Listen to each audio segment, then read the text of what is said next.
Jangan lupa subscribe.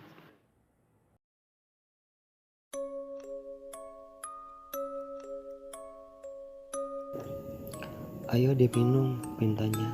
Maaf, aku tidak mau meminumnya, sebab mungkin saja minuman itu dapat membuat alergiku kambuh.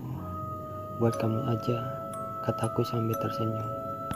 Tidak sopan aku meminumnya karena ini disediakan untuk tamu. Tantram tampak tersinggung. Aku pulang saja deh, aku merasakan ada hawa kejahatan di sini, celetukku asal. Namun saat aku membuka pintu itu tidak dapat dibuka. Sepertinya sengaja dikunci. Apa-apaan ini? Buka pintunya, bentakku. Tantram tampak membungkuk ke bawah, tapi setelah berdiri, tangannya mencekram sebuah pisau berlumuran darah yang sudah mengering.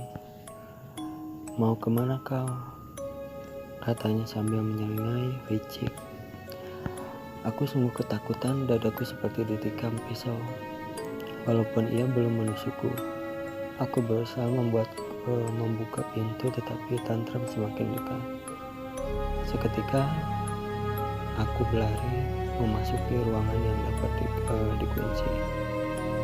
Kunci dengan cepat ruangan itu sambil napas terlama. Dan saat aku berbalik ke belakang, aku melihat pemandangan yang sangat mengerikan. Ternyata orang tua, kakak, dan adik tantram telah mati mengenaskan.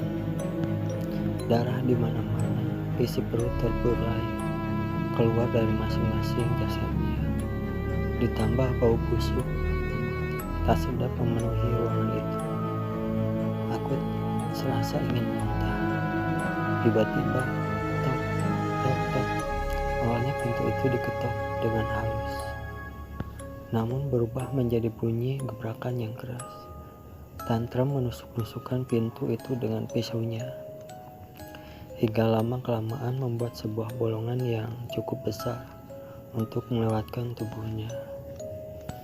Aku memecahkan kaca jendela untuk kabur, tapi sebelum itu aku melemparkan kayu besar dan mengenai kepala Harem. Aku berlari dan bersembunyi di belakang pohon dan berusaha menelpon 911. Aku menjelaskan semua dan polisi segera pergi ke alamat yang sudah aku beritahu itu. Kini aku mengetahui alasan yang jelas mengapa tantram selalu memandang pohon ini sambil tersenyum, sebab terukir jelas di balik pohon ini dengan tulisannya, "Maafkan aku semuanya, aku ingin membunuh kalian semua." Mungkin membunuh adalah hobinya, dan sekarang aku yang menjadi targetnya. Dan tiba-tiba tantram muncul dengan tampang yang sangat lusuh dan jahat, berbeda dengan sebelumnya. Aku berusaha lari dari rumahnya, tapi pagar itu terkunci. Tantram terus berusaha menyerangku dengan pisaunya itu, tapi aku selalu lolos. Hingga akhirnya ia berhasil menusuk perutku. Aku jatuh tersungkur saat tantram ingin menghujamkan kembali pisaunya. Perutku rupanya keberuntungan berpihak kepadaku. Genting rumah tantram rubuh menimpa dirinya, hingga ia terjatuh dan susah untuk berdiri lagi karena tertimpa genting yang cukup banyak.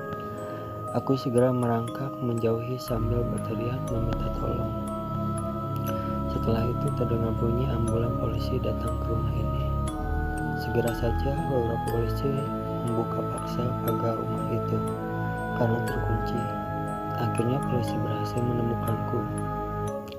Lalu mereka segera melarikanku ke rumah sakit dan berusaha menangkap tantram.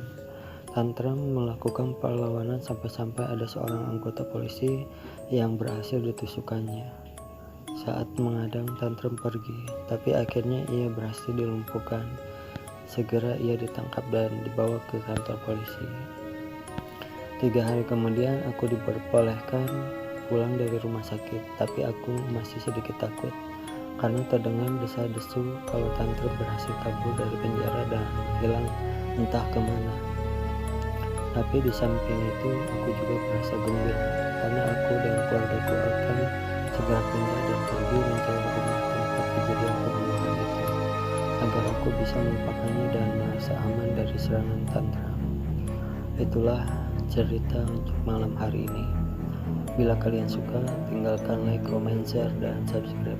Dan jangan lupa juga nyalain loncengnya biar nggak ketinggalan jika ada video-video baru di channel ini. Terima kasih. Assalamualaikum warahmatullahi wabarakatuh.